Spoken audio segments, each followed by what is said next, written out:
സാമ്പത്തികമായി, ലൈംഗികമായി, അഭിമാനപരമായി അവഹേളിക്കപ്പെടുകയും പിടിച്ചു പറിക്കപ്പെടുകയും ചെയ്യുന്നവരെ ഏതു വിധിയിലേക്ക് ചർച്ച ചെയ്യണമെന്ന് ഗഹനമായി കാലങ്ങൾക്കപ്പുറം ഇമാമുകൾ എഴുതി വെച്ചത് ബൈബിള് നോക്കിയിട്ടല്ല, ഗീത നോക്കിയിട്ടല്ല, തൽമൂദ് നോക്കിയിട്ടല്ല, മഹാഭാരതം നോക്കിയിട്ടല്ല, രാമായണം നോക്കിയിട്ടല്ല, വേദങ്ങൾ നോക്കിയിട്ടല്ല, ഉപനിഷത്തുകൾ നോക്കിയിട്ടല്ല. പിന്നെവിടെ നിന്നാണ് പരിശുദ്ധമായ ഖുർആനിന്റെ അന്തസാരങ്ങളെയും ഉൾസാരങ്ങളെയും ആധികാരികമായി പഠിച്ചറിഞ്ഞ മസ്തിഷ്കങ്ങളും കാലബോധവുമുള്ള പണ്ഡിതന്മാർ കാലങ്ങൾക്കപ്പുറം എഴുതി വെച്ചു കാലത്തിനിപ്പുറം വരാനുള്ള വിഷയങ്ങളുടെ വിമതവിധികൾ?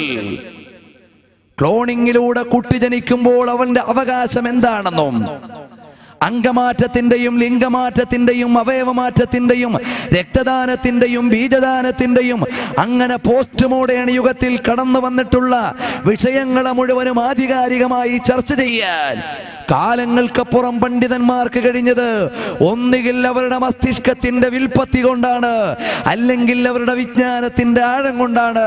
ഞങ്ങൾ പറയുന്നു, ഞങ്ങൾ വ്യക്തിപരമായി അവരെ പൂജിക്കുന്നില്ല, വിവരപരമായി അവരെ ആദരിക്കുന്നു. അവരുടെ വിജ്ഞാനത്തിന്റെ വ്യാപ്തി കൊണ്ടായിരുന്നു. അതുകൊണ്ടാണ് കാലങ്ങൾക്ക് പുറത്ത് വരുന്ന ഇ കൊമേഴ്സിന്റെയും ചെയിൻ ബിസിനസിന്റെയും RMP ബിസിനസിന്റെയും തുടങ്ങിയുള്ള മുഴുവൻ വ്യവസ്ഥിതികളും കാലങ്ങൾക്ക് മുമ്പ് ഇമാമുകൾ എഴുതി വെച്ചു. അഹ്ലുസുന്നത്തി വൽ ജമാഅ എന്ന ധാരയിലൂടെ വന്നതിന്റെ പേരിലാണ്. ഒന്നുകൂടി മനസ്സിലാക്കി പറഞ്ഞിട്ട് ഇൻഷാ അല്ലാഹ് എന്റെ ആമുഖത്തിൽ നിന്ന് ഞാൻ മാറാം. ഒരുപാട് വിഷയങ്ങൾ കടന്നു പോകാനുണ്ട്.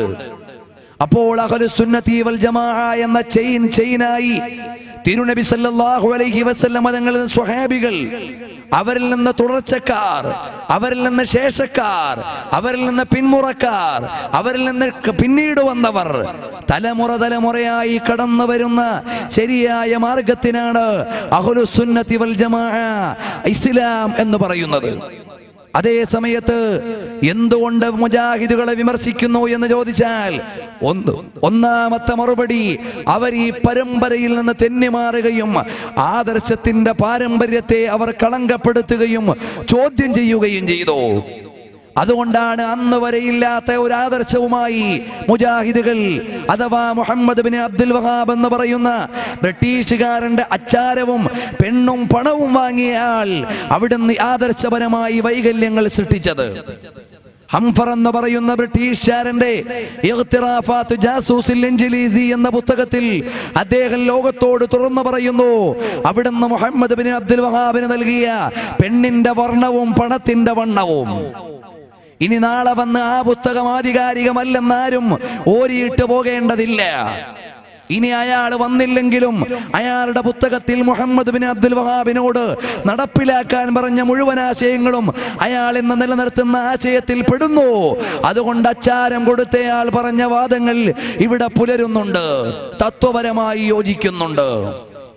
ഇനിയും നമുക്ക് പോകാം. അങ്ങനെ പരമ്പരാഗതമായ ധാരയിൽ നിന്ന് ഇന്നലെ വരെ ഇല്ലാത്ത ആശയങ്ങളെ പുതുതായി കൊണ്ടുവരികയും ഇന്നലെ വരെ മുസ്ലിം ലോകം മുഴുവനും പുലർത്തിപ്പോരുന്ന ആചാരങ്ങളെ തച്ചുതരിപ്പണമാക്കുകയും ചെയ്ത സാക്ഷാൽ ഉഗ്രവാദ, തീവ്രവാദ, വിദണ്ഡവാദ, നശീകരണവാദ പ്രസ്ഥാനമാണ് ഇന്ന് നമ്മുടെ നാട്ടിൽ അറിയപ്പെടുന്ന മുജാഹിദ്. അടിസ്ഥാനപരമായി വഹാബിസം എന്ന മതം അതൊരു പുതിയ മതമാണ്. വഹാബിസം എന്ന് പറഞ്ഞാൽ തീവ്രവാദി പ്രസ്ഥാനമാരെന്ന് ഓക്സ്ഫോർഡ് ഡിക്ഷണറിയിൽ നമുക്ക് വായിക്കാൻ കഴിയുന്നു. അർത്ഥം കൊടുക്കുന്നത് അങ്ങനെയാണ്. മലയാളത്തിലെ വിവാദങ്ങളും പ്രമാദങ്ങളും ഇടയ്ക്കിടെ ഉണ്ടാക്കാറുള്ള സാഹിത്യകാരനും എഴുത്തുകാരനുമായ സക്കറിയ സമീപകാലത്ത് പ്രസിദ്ധീകരിച്ച യാത്രാ ഡയറിയായ നബിയുടെ നാട്ടിൽ എന്ന സൗദി അറേബ്യൻ സന്ദർശന കുറിപ്പിൽ മുഹമ്മദ് ബിൻ അബ്ദുൽ വഹാബിന്റെ തീവ്രവാദത്തിന്റെ മുഖങ്ങൾ ആമുഖമായി സക്കറിയ എഴുതിയിട്ടുണ്ട്, നിഷ്പക്ഷ വായനക്കാർക്ക് പഠിക്കാൻ. ഇനിയും പ്രിയപ്പെട്ടവരെ, ലോകോത്തരമായി തീവ്രവാദം മുഹമ്മദ് ബിൻ അബ്ദുൽ വഹാബിന്റെ കാലക്കാര് പറയട്ടെ, അയാൾ ചെയ്തത് എന്തായിരുന്നു? മുഹമ്മദ് ബിൻ അബ്ദുൽ വഹാബ് ഉണ്ടാക്കിയ പ്രസ്ഥാനമാണ് വഹാബിസമെന്നും, അതാണിവിടെ ഇസ്ലാഹി പ്രസ്ഥാനമെന്നും, അതാണിവിടെ മുജാഹിദ് മതമെന്നും അവരുടെ രചനയാകുന്ന ഇസ്ലാഹി പ്രസ്ഥാന ചരിത്രത്തിനൊരാമുഖം എന്ന പുസ്തകത്തിൽ എഴുതിയിട്ടുണ്ട്. ആ മുഹമ്മദ് ബിൻ അബ്ദുൽ വഹാബ് ആ കാലഘട്ടത്തിൽ നടത്തിയ വിപ്ലവം എന്തായിരുന്നു?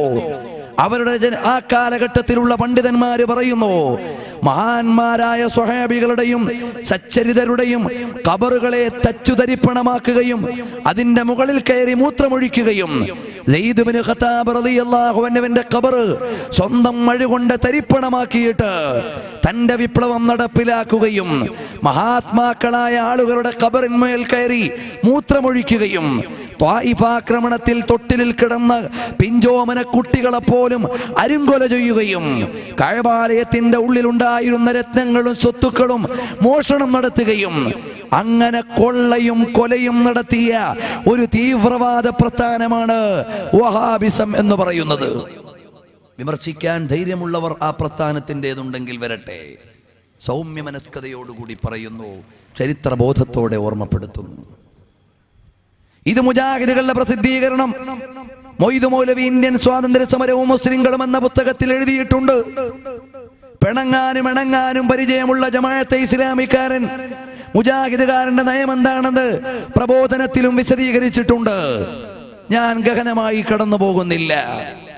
അങ്ങനെയുള്ള പുതിയൊരു മതമാണ് ഇന്നിവിടെ തൗഹീദിന്റെ പേറ്റന്റ് അവകാശപ്പെട്ട് കേരളത്തിൽ ഫ്ലക്സേഷൻ നടത്തുന്നത്.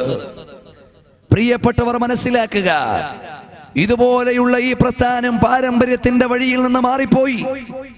ഇവിടെ ഒരു കാര്യം കൂടി മനസ്സിലാക്കണം. സൗദി അറേബ്യ എന്ന് പറയുന്ന ഒരു രാജ്യത്തെ ഗവൺമെന്റ് ഈ മതത്തിന് ഓശാന പാടുന്നുണ്ട്. എന്തുകൊണ്ട് ആ ഓശാന UAE നടത്തുന്നില്ല? എന്തുകൊണ്ട് ആ ഓശാന ഖത്തർ നടത്തുന്നില്ല? എന്തുകൊണ്ട് ആ ഓശാന ഒമാൻ നടത്തുന്നില്ല? എന്തുകൊണ്ട് ആ ഓശാന മറ്റ് രാജ്യങ്ങൾ ബഹ്റൈൻ നടത്തുന്നില്ല? ഒരു കാര്യം മനസ്സിലാക്കുക, മുഹമ്മദ് ബിൻ അബ്ദുൽ വഹാബ് എന്ന് പറയുന്ന കശാപ്പുകാരന്റെ പുതിയ മതത്തിന്റെ പ്രഖ്യാപനവും ആൽ സഊദ് എന്ന ഭരണകൂടത്തിന്റെ അവിടുന്ന് പ്രാദേശികമായ ഭരണകൂട സംസ്ഥാപനവും ഒരേ സമയത്താണ് ചിന്തിക്കുന്നത്. തുർക്കി ഖിലാഫത്തിന്റെ കീഴിൽ നടന്നു പോന്നിരുന്ന അറബ് രാജ്യങ്ങൾ പ്രാദേശികമായി തിരിഞ്ഞ് UAE ഒരു ഭാഗത്തും, അതുപോലെ തന്നെ സൗദി മറ്റൊരു ഭാഗത്തും, ഖത്തർ വേറൊരു ഭാഗത്തും, സുൽത്താൻമാരുടെ ഒമാൻ മറ്റൊരു ഭാഗത്തും, ബഹ്റൈൻ വേറൊരു ഭാഗത്തുമല്ല പ്രാദേശികമായി സ്വതന്ത്ര ഭരണകൂടങ്ങളാകാൻ ചിന്തിച്ചതും ഇയാളുടെ വിപ്ലവം കടന്നു വന്നതും ഒരേ സമയത്തായിരുന്നു. അപ്പോൾ പറഞ്ഞു ആൽ സഊദ് വഹാബി ഭായി ഭായി എന്ന് പറഞ്ഞ് രണ്ടുപേരും കൂടി തോളിൽ കൈയിട്ടു. നമുക്ക് രണ്ടുപേർക്കും കൂടി നോക്കാം ഈ രാജ്യത്തിന്റെ സ്വാതന്ത്ര്യ സമരവും ഇവിടെ കടന്നു വന്നവരുടെ കശാപ്പ് തരവും ഒരുമിച്ച് നോക്കാമെന്ന് പറഞ്ഞു. അതുകൊണ്ടൊരു കടപ്പാട് സൗദി അറേബ്യയിലെ ഭരണകൂടത്തിന് വഹാബികളോടുണ്ട്. എന്തുകൊണ്ട്? കശ്മലന്മാരായി ഒരു സാമ്രാജ്യത്വത്തെ തകർക്കാൻ വേണ്ടി ഒരു രാജ്യഭരണകൂടത്തിന് കൂട്ടുനിന്നു എന്നത് ആ ആൽ സഊദിനെ കൂട്ടുനിന്ന വഹാബികൾക്ക് സ്വാഭാവികമായും ഒരു സഹായഹസ്തം നീട്ടുക ഭരണകൂടത്തിന്റെ ബാധ്യതയാണ്. അതേ സമയത്ത് ഖത്തർ എന്ന് പറയുന്ന രാജ്യത്തിന്റെ സ്വാതന്ത്ര്യത്തിന് അൽത്താനി കുടുംബം മുന്നോട്ട് വന്നപ്പോൾ അവിടെ ഒരു മതസംഘടനയും കൂടെ ഉണ്ടായിരുന്നില്ല. ഇന്നും അതുകൊണ്ട് അവരുടെ മതസംഘടനയും ശരിയായി കൂടെയില്ല. സുൽത്താൻ കാബൂസിന്റെ ഒമാനിൽ അതുണ്ടായില്ല, മസ്കറ്റിലുണ്ടായില്ല, അതുകൊണ്ട് ഇന്നും അവിടെ ഇല്ല. ആൽ നഹിയാനിന്റെയോ ആൽ ഷെയ്ഖിന്റെയോ അഥവാ ദുബൈയുടെയോ അബൂദാബിയുടെയോ അല്ലെങ്കിൽ UAE ഏതെങ്കിലും പ്രദേശത്ത് അവരുടെ പ്രസ്ഥാന സമര മുന്നേറ്റത്തിൽ അങ്ങനെ ഒരു മതത്തിന്റെ ചങ്ങാത്തം ഉണ്ടായില്ല. ഇന്നും അവിടെ ഇല്ല, ബഹ്റൈനിലും ഇല്ല.